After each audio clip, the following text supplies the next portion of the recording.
Informamos ayer justamente a través de Justicia Ahora.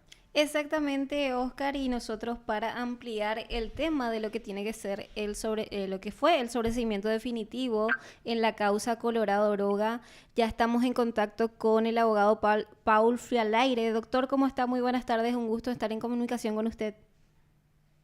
Hola, ¿qué tal? ¿Cómo están? ¿Cómo están, Lara? ¿Cómo están, Ofer? Les escucho.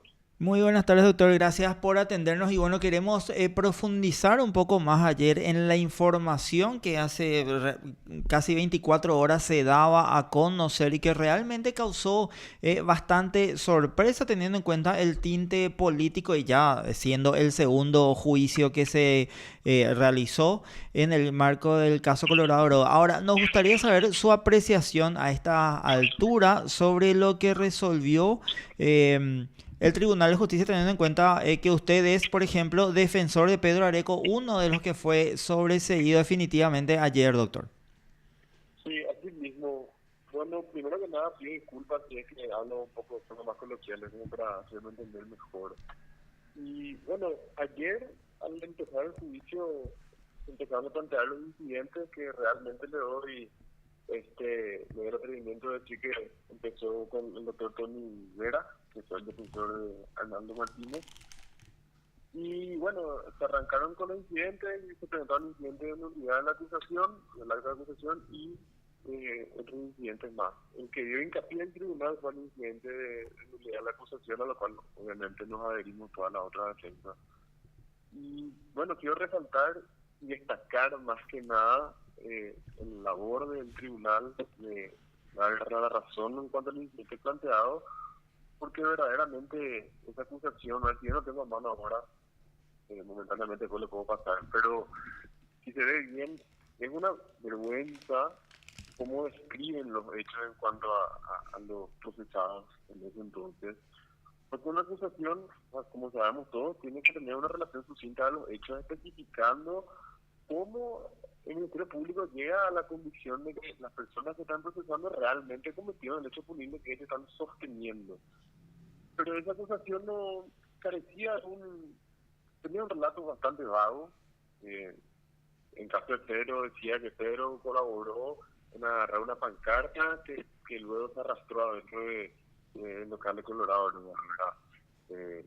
No relatas nada, no decís de qué manera él colaboró con el incendio de esa pancarta, de qué manera él arrastró, cómo se realizó la quema, de qué manera él colaboró, de qué manera él participó en la quema de Colorado, ¿verdad? Y eso es lo que básicamente explicó el tribunal al momento de dar lugar a este incidente y darle su seguimiento a Pedro, a Arnaldo y a Enrique. Entonces, resumiendo mi respuesta, estoy bastante contento y satisfecho con la resolución que dio el tribunal en base a ese incidente planteado, y es un gran paso, creo yo, ¿verdad?, para la justicia de nuestro país. Doctor, en este caso vimos que fue una resolución que creo que llamó la atención a todas las partes porque venían de un tribunal que llevó adelante, por más de que ustedes ya habían planteado en un juicio anterior también la nulidad de todos estos vicios que se hacían notar de parte de la defensa. Asombró esta resolución, pero por sobre todo asombró también que la fiscal de este caso, en Mercedes Vera, de esta audiencia, no haya repuesto esta decisión porque venía, digamos, el tribunal sosteniendo esta acusación. Totalmente, ahora que mencionas eso, me olvidé de decir que es muy notoria la actuación de la fiscal Mercedes Vera y realmente agradezco muchísimo eso, porque como bien dijiste, no repuso, si bien obviamente repuso el incidente, pero al momento de que se resolvió no repuso, que no dio hincapié a que esto siga y continúe, perdón por la palabra, pero este show montado en base a querer de una forma punibilizar la protesta. Pero sí, es muy llamativa la actuación de la fiscal y agradezco mucho la postura que tomó ella. Claro, doctor. Ahora, me gustaría hacer un paralelismo, una comparación. Estos incidentes, procesalmente hablando y ajustados a derecho, obviamente podemos decir que es bastante claro, no hay margen de interpretación. Pero ¿qué es lo que pasó? Porque esto no se pudo ya dirimir, por ejemplo, en la audiencia preliminar versus el primer juicio y ahora en el segundo. O sea, ¿cuáles son las diferencias, doctor? Y bueno, primeramente quiero aclarar que yo, o sea, tanto el Ministerio Jurídico no estuvo en el caso cuando estaba en el juicio preliminar, pero por lo que yo puedo notar, es decir, nosotros sí participamos en el primer juicio, es que, bueno, por lo visto en ese momento era un caso mucho más mediático. No quiero tampoco apuntar con el dedo, pero quiero creer que existió una presión por cual continuar con el juicio y no dar hincapié a estos incidentes. De igual forma, en la preliminar no estoy muy interiorizado en el motivo por cual se rechazó, pero eso no fue apelado. Y eso también es que quiero, ¿verdad?, hacer un hincapié. El hecho de que no haya sido apelado a este incidente al momento de que se dictó el auto de apertura al juicio oral, permitió que el tribunal pueda, en esta ocasión, darnos también al lugar a este incidente, porque ellos mismos mencionaron que al no estar confirmados por cámara, el tribunal puede decidir nuevamente sobre el incidente. Entonces, bueno, respondiendo a tu pregunta, la diferencia, creo nada más que es la notoriedad que tenía el caso anteriormente en comparación con ahora, y eso, ¿verdad? Pero de igual forma, hay que siempre resaltar las actuaciones que tenemos ahora mismo, ¿verdad?, lo que ocurrió ayer. Doctor, y en este caso, tanto en este juicio como el anterior, ustedes hablaron con los representantes del Ministerio Público, en este caso la fiscal que llevó la acusación durante todo el primer juicio, que es la actual adjunta, luego Jamie Adler, al momento ella fue la que apeló y se ordenó este nuevo reenvío. ¿Ustedes lograron tener comunicación o llevaron esto, digamos, solamente por la defensa, sin tratar de hacerle notar a ellos estos defectos? ¿Qué nos puede comentar al respecto? No, la persona que realizó la acusación, la fuente fiscal, fue realmente primero Estefanía González, que ella es la que ejecutó la adjunta en el caso, si no me equivoco. Sí. Y en pleno juicio, cuando estaba en la falta de alegato final, después que se tomó conocimiento de su ascenso, y ahí tomó intervención la fiscal Lili Adler, que fue la que posteriormente dio el alegato final y apeló esta causa. Y no, nosotros nunca tuvimos conversaciones con ninguna de las ambas fiscales. Con Estefanía, la doctora Filomena González, tuvo un trato bastante más distante por el hecho de que fue ella la que quiso mantener este show de instar a personas que estaban protestando libremente como están todos en su derecho. En cambio, con la doctora Mercedes Vera, si bien no tuvimos conversaciones, no fuimos a hablar ni nada por el estilo, pero sí se notaba como que se dio cuenta de que esta asociación de esta cosa tenía ni pie ni cabeza, que fue lo que permitió que sea posteriormente ella no reponer y mantenerse la decisión que tuvo el tribunal el día de ayer. Doctor, y en este caso varias defensas también habían comunicado de acciones presentadas, no sé si por su defensa, pero en este caso querría saber si hay algún recurso que quedó en corte pendiente por estas tres personas. Sí, nosotros hemos presentado un recurso de casación y las otras defensas, si no me equivoco, habían hecho una acción de inconstitucionalidad y no quedan en corte porque justo como 2 o 3 semanas antes de que inicie el juicio ayer había sido rechazada la admisibilidad de la casación, ya que es sabido, ¿verdad?, que la postura de la Corte en cuanto a casaciones con resoluciones con reenvío son rechazadas, porque no, según el criterio de la Corte, no puede ir a un proceso y por lo tanto no se admite la casación.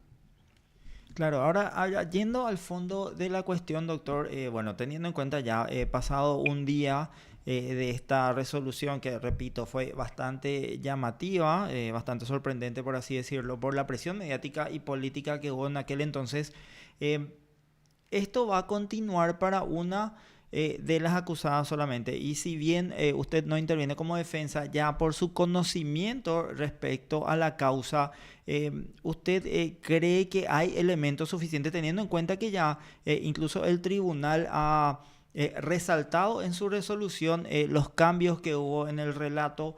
También la falta de precisión, lo tenemos justamente en el caso de su defendido, que indicaba que él estaba enfrente, que probablemente prestó una colaboración, pero nunca estuvo muy claro. ¿Usted cree que hay suficientes elementos como para que esto pueda proseguir en solitario para la única acusada? Mira, no quiero profundizar mucho porque es cuestión de la defensa de la señorita Viviana, que es el doctor Guillermo Ferreiro, pero en mi opinión, y por lo que viví en el juicio anterior, y por lo que vi en el juicio anterior más que nada, no creo que haya pruebas para sostener que ella haya participado en eso, porque del cúmulo probatorio hay como, perdón que repito mucho eso, ¿verdad? Pero es muy importante, hay muchísimos videos presentados, muchísimos pendrives, con filmaciones de CCTV, con programas mediáticos del momento cuando ocurrieron estos hechos, pero en ninguna sola grabación de esas 300 horas de video que se reprodujeron la última vez hay un solo reconocimiento a cualquiera de las personas que estaban procesadas, ni a la señorita en cuestión, ni a los otros 3 procesados. Entonces, en mi opinión, no hay forma, pues, con todos los medios probatorios, de probar la participación de ellos. Si es que me preguntan, repito, es mi misma opinión. Doctor, y ahora yendo un poco también, si bien usted señaló que no fue defensa de Pedro en la etapa de garantías, ¿sí sabe cuánto tiempo estuvo recluido él por esta causa? Si no me equivoco, Pedro me ha mencionado que estuvo recluido como 3 o 6 meses, creo que eran 3 meses, hasta que se hizo una apelación a esa resolución donde se dio su prisión preventiva. Doctor, Entre 3 y 6 meses. entonces digamos que él tuvo que ir, en un primer juicio fue absuelto, en este ya fue sobreseído directamente por deficiencias de la acusación. Es muy cruel tener a una persona durante tanto tiempo en un proceso para que finalmente se demuestre que era inocente y tener que pasar por estas situaciones, por, digamos, señalamiento del Ministerio Público, porque también se habló que esta causa es muy política. Sí. Sí, bueno, ¿cuál es tu pregunta en cuestión, Sara? En este caso, querría saber que usted como abogado, como representante, ¿qué opina de la labor de la Fiscalía cuando las causas son así de tanta envergadura política y que, digamos, tiene toda la atención a nivel país? Bueno, lo que más me llama la atención es, primero que nada, esos 3 hechos por los cuales se le procesó a Pedro y a los otros son delitos, el mismo tiene más de 5 años de pena máxima, en un marco penal bajo, y muy llamativo como en estos casos la Fiscalía, en este caso que estaba manejado por la doctora Estefanía González, ya imagínense, imputó 2 días después de los hechos ocurridos y pidió la prisión preventiva al momento de la audiencia, y ese mismo día que se fue preso Pedro, se fueron a buscarle a su casa para llevarle preso poco después de haberle imputado. A mí me es llamativo, si encima no un delito. Fijar prisión preventiva en esos casos es podría decir que es un abuso total de la autoridad, encima pedir otra vez prisión preventiva. ¿Sabes? Actuar a mí me llama mucho la atención porque si bien se imputa por delitos como estos, que se pide la prisión preventiva. Pero quiero dejarlo en claro, todo esto fue hecho por la doctora Estefanía González en su momento, que era la que estaba en la cabeza de esta unidad penal. Claro, doctor. Y mucho se habla a nivel académico, a nivel de legislación, que la imputación no genera agravio. Pero ahora estamos hablando de un proceso que se extendió desde la etapa, obviamente, investigativa. Hemos pasado por 2 juicios.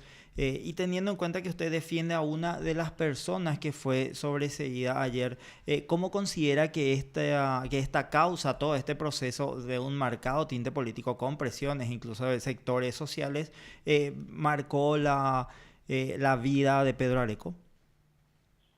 Sí, bueno, primero que nada nosotros siempre dejamos en claro que como abogados no íbamos a entrar tanto en ese baile político porque antes que nada somos hombres de ley, como hombres de ley actuamos en base a las leyes, pero sí es innegable que eso tenga un tinte político, porque Pedro, si no me equivoco, era una persona líder dentro del Partido Liberal en ese momento, y sí, evidentemente afectó muchísimo su carrera, bueno, a su persona, como su futura carrera política que la está haciendo actualmente, porque fue perseguido por irse a protestar, por manifestarse en esos momentos. Entonces creo que es innegable el tinte político que tuvo este juicio, que tuvo todo ese proceso de hace 5 años, y sí, creo que habrá impactado bastante en la persona de Pedro. pero bueno, ahora ya podemos decir que está libre y todo eso.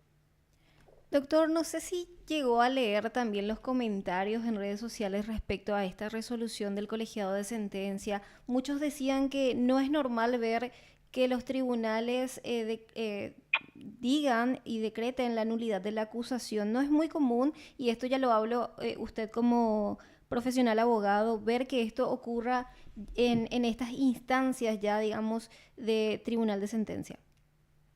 Sí, ya conté algo muy simpático. Justo cuando la doctora empezó a explicar, nosotros entendimos que iba a ir a darle lugar al incidente entre mi papá y yo, que fuimos los defensores de Pedro, y inclusive en la otra vez empezamos a mirar y a decir, bueno, hoy parece que va a nevar porque esto es nuevo.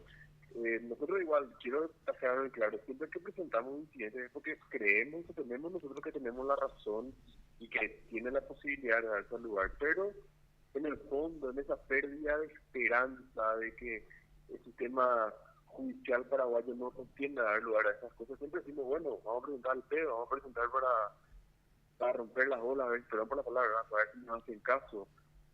Pero por eso nos llamó muchísimo la atención, nos miramos con los ojos muy abiertos, no puede ser, traté de explicarme mismo, para eso me estaba soñando, pero, pero sí, nos sorprendió muchísimo y realmente, no voy a cansar de decirlo, agradezco muchísimo que el tribunal haya dado lugar a ese incidente.